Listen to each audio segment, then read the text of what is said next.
Alright, today we have the JJRC X6 or the Aircus, and this is a brushless Phantom lookalike. If you look, it has a 2-axis gimbal and it's removable. This twists off. 3000 milliamp battery, brushless motors, and it is actually a lot smaller than a Phantom, but not as powerful, nowhere close to as many features. It's just a cheap brushless quad that looks like a Phantom.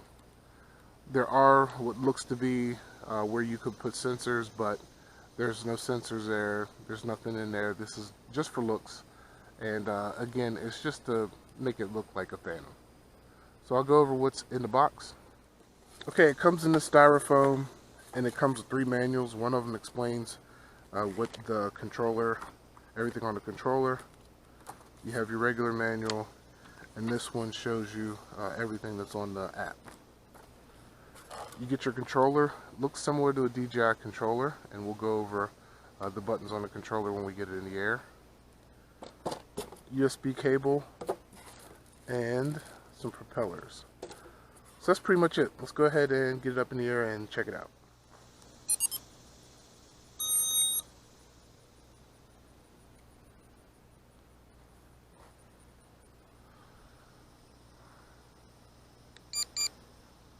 Alright, we'll connect it. I'll do a compass calibration.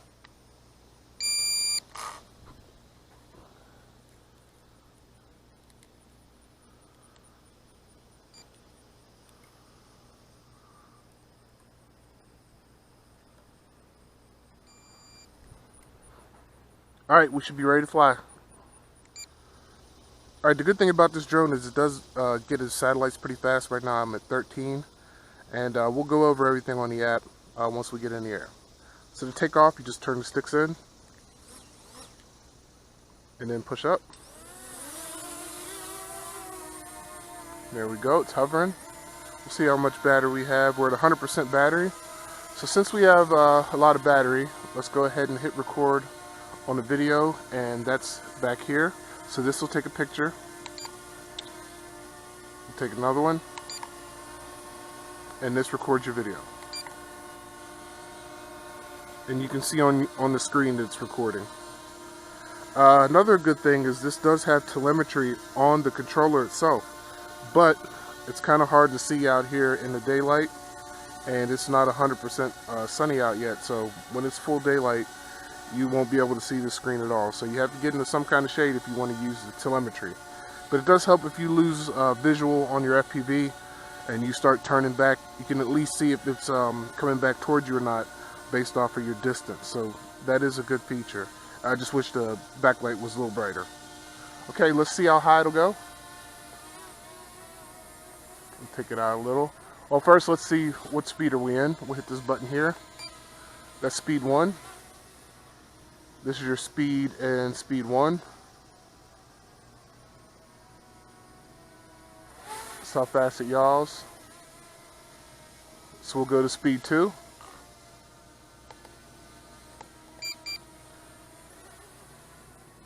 A little faster in 2. Okay, so since we want to be filming, we'll keep it in 1.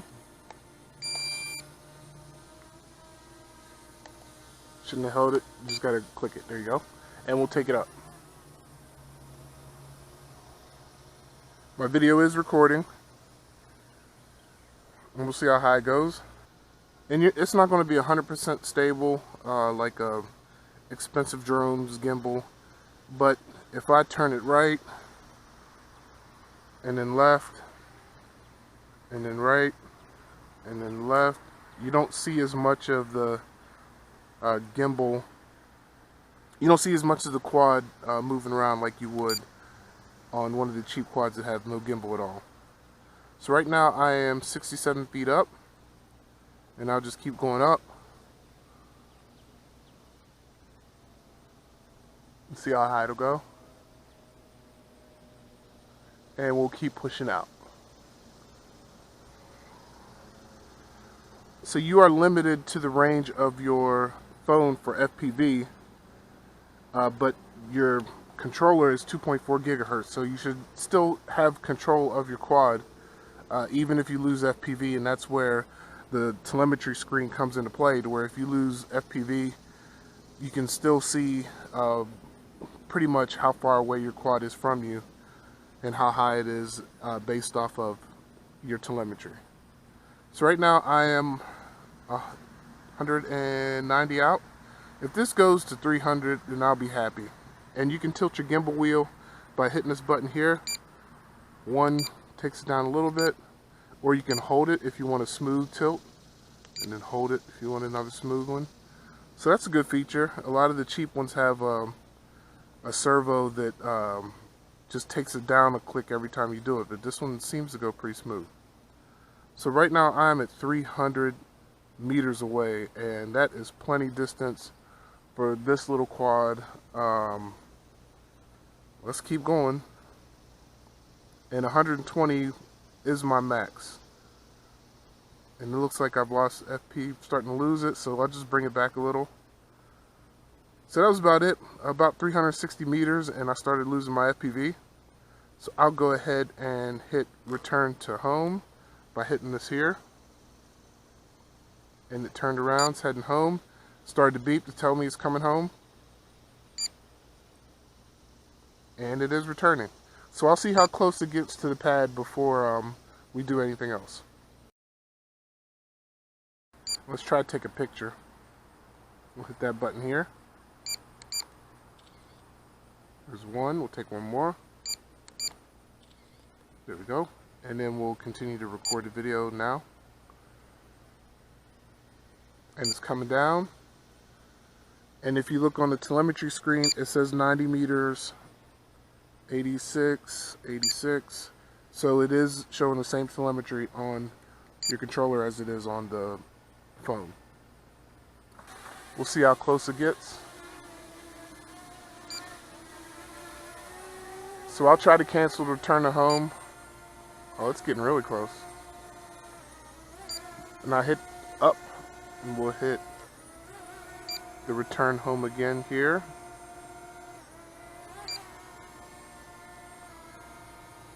And we'll see if it'll let me cancel it. So it won't let you cancel the return to home when you hit it via the software. But there's also a return to home button here. And don't get that home. Let's see, we'll put it to, we'll go to Takeoff again.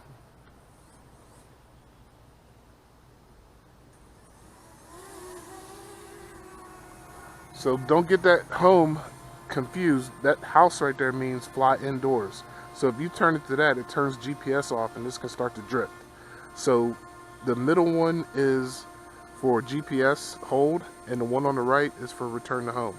So let's go over the follow me.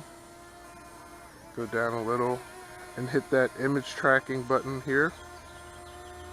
So what it's doing is using my phone's GPS to follow me. It's not actually using any kind of image tracking.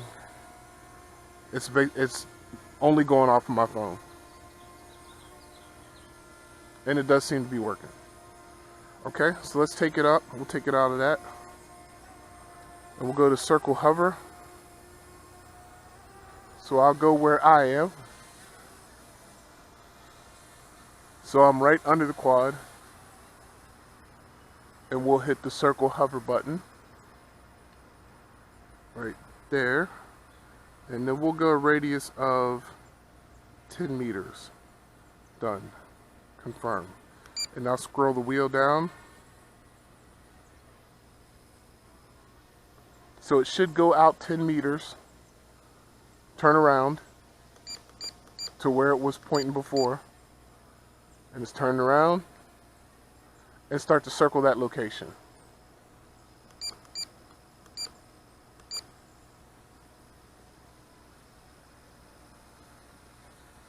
So again, this is all based off of GPS, not off of anything that it sees, so it's not doing too bad for using only GPS to do your circle. And I'll just let the drone run out of battery and see how long of a flight time we get. Okay, so that was low battery. It went into return mode automatically once it got under, I think it was around 19%. So I'll go ahead and let it return home, and I'm not going to drain it to zero. When I say flight time, I'm saying this is how much flight time you can expect based off of when you let it return home and land with enough battery. A lot of times people do and I've done it also, let the battery run down to almost zero, but you shouldn't do that anyway, so that's kind of unrealistic. Alright, we'll see how close it comes landing again to the pad.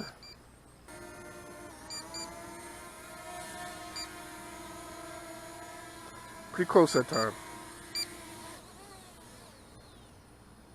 Alright, that's it for the JJRC X6. Let me know what you think about it in the comments below.